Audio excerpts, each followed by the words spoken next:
Now, let's welcome Deborah Lannon, Novant Health Brunswick Medical Center's chaplain. Deb, welcome. Thank you. It's good to be back with you. It's great to have you here. I always enjoy your visits with us.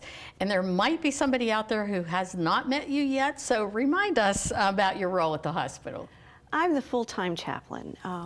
Until my arrival about 3 years ago, all of the pastoral and spiritual care had been done by volunteers. So for 30 years, we've had volunteers taking care of the pastoral and spiritual needs of the hospital.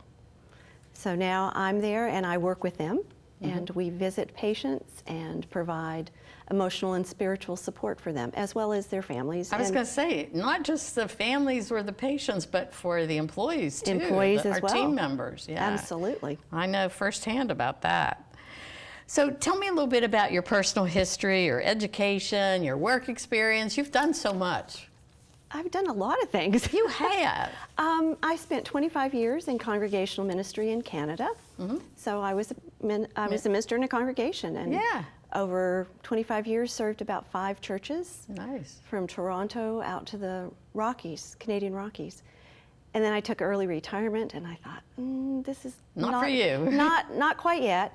So I went and did my chaplaincy training, which takes a couple of years to do, and so now I'm board certified, and I'm at the hospital. Yeah. Well, we feel very lucky to have you here in Brunswick County. So tell us a little bit about your role as chaplain at Novant Health Brunswick Medical Center. What does your day look like? That's a good question. It can vary from day to day. I'm sure it does.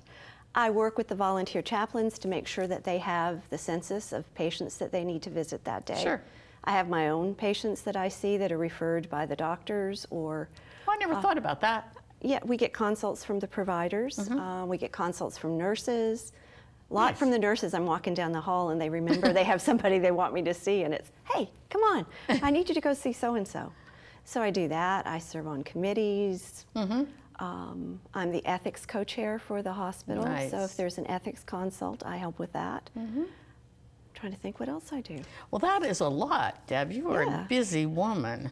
Let's talk a little bit about the chaplains who serve the hospital as well. Tell me what their role is. We have volunteer chaplains who are lay people, as well as retired clergy, as well as active clergy, who volunteer their time to come in and round on patients, which basically means visit folks.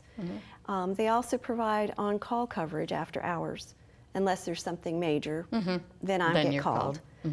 And they come from all walks of life. Most of them are retired and commit about 4 hours a week That's to great. do that. Yeah, that's great to involve the community, and that's awesome for the patients.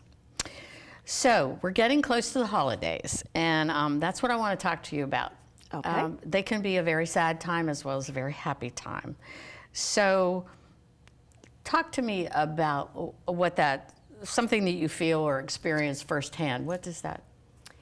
Lots of people, this is the first Christmas or the first Thanksgiving or the first holiday celebration after they've lost someone who died that they loved very much. And so that puts a whole different spin on it for the holidays, and it's not as happy or as joyous as it might have been. So people feel a lot of stress, even people who haven't lost someone. Holidays are stressful when you throw families in, and all the dynamics that come with all those gatherings. It can be overwhelming. Even if your family is a healthy one and you like your family, there's always something that goes a little sideways. There's always one. In every family, there's one. Sideways. So it's stressful no matter who you are. Can it be stressful, or do you find it stressful for team members who are working and then having patients who are having difficulty that time of year? I can imagine that it might be a dual situation there. You know, sometimes team members are away from their families over the holidays because they're taking care of patients, or there's a patient who has something similar to what's happened in their lives. So team members do experience stress and around the holidays as well. How about grieving during the holidays? Do you have tips to help alleviate some of that? Be gentle with yourself. We always to yourself. To yourself. always we think, you know, I need to go here, I need to go there. Yeah. We've always done this. I gotta The do family this, wants gotta to do take that. care of me. You don't have to. Do whatever feels comfortable for you. You have the right Well, to thanks say. for saying that, Deb. It allows you to. That's right. If you say that to somebody, You yeah. can say no, and because you need to take care of yourself in the ways that are important for you and that feed your spirit and Right. care for yourself while That's a you're good taking tip. care of your loss. Yeah, because it can be very stressful during the holidays, and there's got to be some methods out there to alleviate some of that stress. Well, the basics are always eat well, sleep well, exercise. I mean, all of those things Yeah. we know how to do. They're also saying, research is also saying now meditation is a really good stress relief. Yeah, I've read that. There's more and more research about that, and there are all sorts of resources out there that will help you learn how to do that. People usually think, oh no. Well, when I try it, I can't quit thinking. So I'm just always, my mind's always working, and I don't know how to turn it off. It's a practice. It's It's a practice. They say just let it go through like watching a leaf on a river. Just kind of watch it and bring your mind back to breath is usually how we center ourselves with that. And you say there are resources out there to learn or to teach yourself that? Oh yeah, there are all sorts of things on the internet. There are books available. Just kind of Google meditation practice and you can find a wealth of resources. Now, it's hard sometimes for people who are in the hospital to exercise or do some of those things that we associate with good stress relief practices. So for those patients, we sometimes talk about gratitude. Gratitude is also a way to relieve stress, kind of reframe your focus. Because as we know, we see what we look for. It's like when you buy a new car, you did not realize everybody else was driving that car. Because now you're sensitive to looking for that. It's like pregnant women. They didn't know there were so many pregnant women around until they got pregnant. Now they're noticing.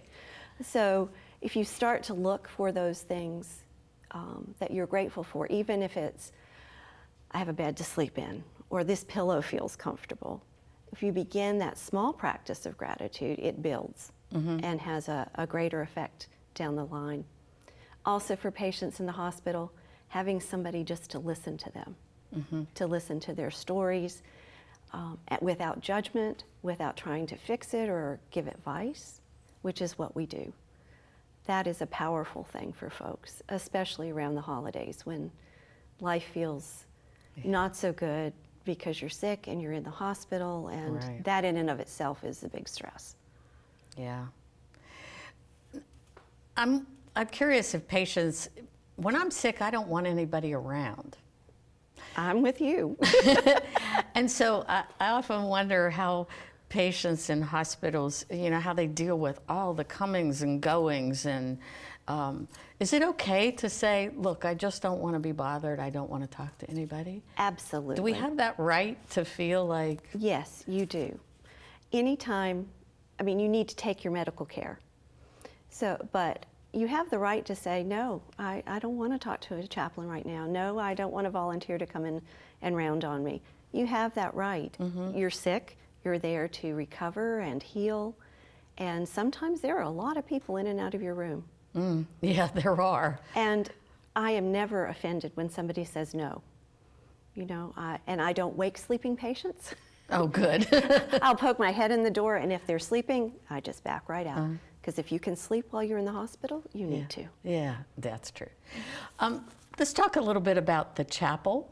Okay. It's a very nice chapel. It is lovely. And you've had some celebrations there. And Yes. And well, actually, they've all been celebrations. Either somebody's getting married, renewing vows, somebody has passed away, and we're doing a celebration of their life. Absolutely. So it gets used frequently, doesn't it? It does. And we do different celebrations throughout the year for team members and families. It's been used quite a bit for celebrations of life for volunteers who have passed. And then we do a variety of things in there. Right now we have a number of interactive stations set up to create a mindful moment for you. Awesome. So there are things like sand doodling and some water and some pictures and things like that. So you never know what you'll find when you go in there. You never know what you're going to find in there. Always a prayer book for prayer requests, Right. because we pray for those prayer requests. Prayer squares are always in there. Yeah. And little prayer books that Novant has put out with prayers of different traditions. Nice. Well, Deb, as always, this has been very inspiring, actually very helpful to me, and I appreciate that. So thank you so much for coming today, and I look forward to having you again. Thank you. It was my pleasure to be here.